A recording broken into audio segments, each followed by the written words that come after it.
Active learners. तो आज हम लोग आफ्टर द स्टॉर्म जो कि विलियम वर्ड्सवर्थ ने लिखा है उस पोएम को पढ़ेंगे एंड समझेंगे। हम आपको बता दें कि जो विलियम वर्ड्सवर्थ है वो नेचर लवर पोएट्स में से एक है। उनका जो बचपन है वो नेचर की गोद में पला है।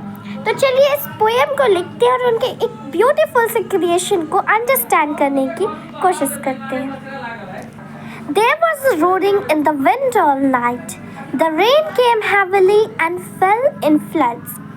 तो इस लाइन्स में बताया जा रहा है कि जो विंड क्या कर रहा था, रोर कर रहा था। रोर मीन्स वो बहुत ज़्यादा मतलब आवाज़ होता है ना, एकदम विंड का जो स्पीड चलता है तो उसकी आवाज़ होती है। तो बहुत ज़्यादा रोरिंग हो रही थी पूरी रात में ऐसा ही विंड आवाज़ कर रहा था। और जब बारिश आ गई और बारिश आने के बाद क्या हो गई, बहुत ज़्यादा बारिश आई जिस कारण फ्लड्स आ गया।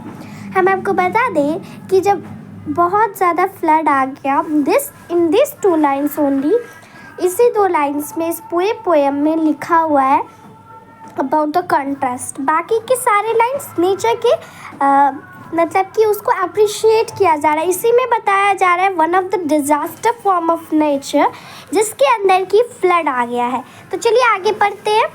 But now the sun is rising calm and bright. अब क्या कर रहे हैं, सन काम एंड ब्राइट राइज कर रहा है।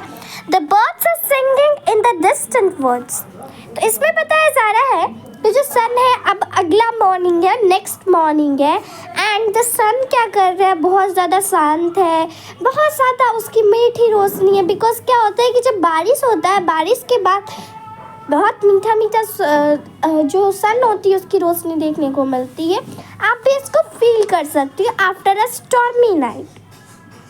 और the stormy night and all that की रेन होते रहता है। नेक्स्ट डे की बात की जा रही है।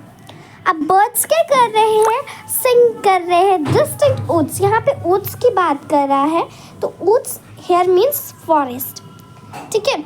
तो बर्ड्स क्या कर रहे हैं, उन्हें बहुत ज़्यादा अच्छा लग रहा है, ये प्लीजेंट सा वेदर है। So they are singing, they are speaking as if they are singing and उन्हें ये काफ़ी ज़्यादा अच्छा लग रहा है वेदर। सो वो लोग अपने आप में एंजॉय कर रहे हैं, ठीक है। Let's move on to the next one. Over his own sweet voice, the stork dove broods, the jay makes answer as the magpie chatters. मतलब कि अपने ही मीठे से आवाज़ में ये stock dove breeds, stock dove क्या है, एक बर्ड का नाम है। वो क्या करता है, मतलब बहुत मीठे स्वर में बोलता है एंड बहुत बैठ करके बहुत गंभीर आवाज़ में वो सोचता है किसी चीज़ के बारे में। The jay makes answer as the magpie chatters. अब जे क्या है, जे magpie ये सब क्या है, बर्ड्स के नेम है। मतलब ये बर्ड्स के जो नेम है वो रियल लाइफ में हो भी सकते हैं, नहीं भी हो सकते हैं। जो जे है अब जे कर रहा है, एक बर्ड है वो आंसर कर रहा है, ऐसा लग रहा है कि वो रिस्पॉन्ड कर रहा है। जब मैगपाई चप्पर चप्पर बोल रही है तो जे आंसर कर रहा है। It feels like that only because when the birds are speaking और सिंगिंग। तो उस तरीके से ये दोनों जो लाइन्स है इसमें बर्ड्स के बारे में बात की गई है। Let's move on to next. And all the air is filled with pleasant noise of water. Pleasant noise of water, ये यहाँ पे देखो नॉइज क्या होता है, it is always unpleasant. But ये जो अब क्या है, पानी भरा हुआ है, वाटर इज फिल्ड बिकॉज की फ्लड था previous night. So because of the filled water वो क्या कर रहा है, पानी आवाज़ कर रहा है एज इफ पानी जब आगे चलता है तो वो आवाज़ करता है। तो उसी के साउंड से पूरा का पूरा क्या है, एयर फिल्ड है, atmosphere is filled by that and it is a pleasant one, ठीक है। All the things that love the sun are out of doors. The sky rejoices in the morning's birth. The grass is bright with raindrops on moors. जो भी चीज़, सारी की सारी चीज़ जो कि सन को लव करते हैं वो दरवाजे से बाहर आ चुके हैं, ठीक है। मतलब कि वो बाहर आ चुके हैं सन की जो लाइट को एंजॉय करने के लिए।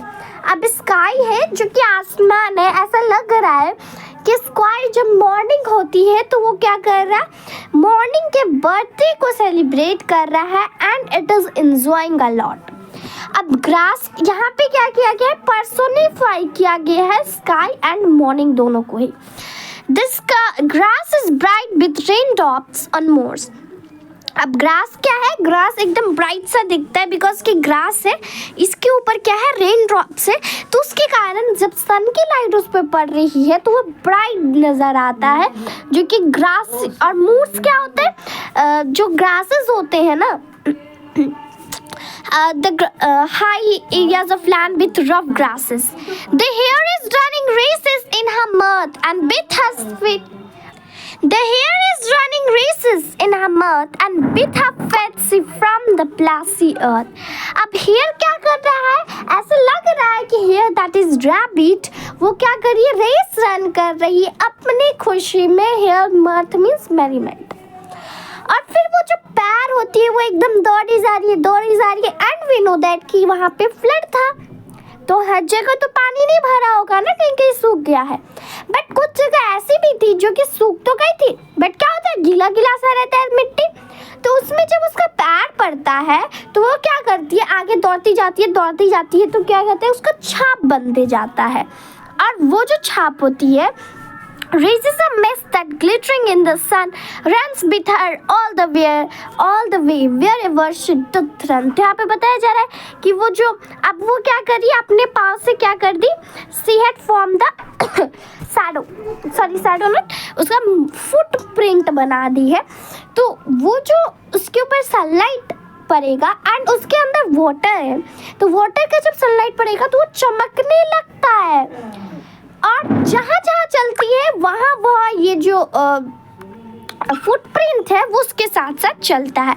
This was all the poem about. I hope you enjoyed this beautiful creation of William Wordsworth. इसमें आपने देखा कि फर्स्ट टू जो लाइंस थे, फर्स्ट टू यहाँ पे लाइंस स्ट्रिंग जाके इसके अंदर क्या किया गया है, it is been a complete contrast, और बाकी ये सब नेचर के मतलब उसके पक्ष में लिखा गया, ये विपक्ष में।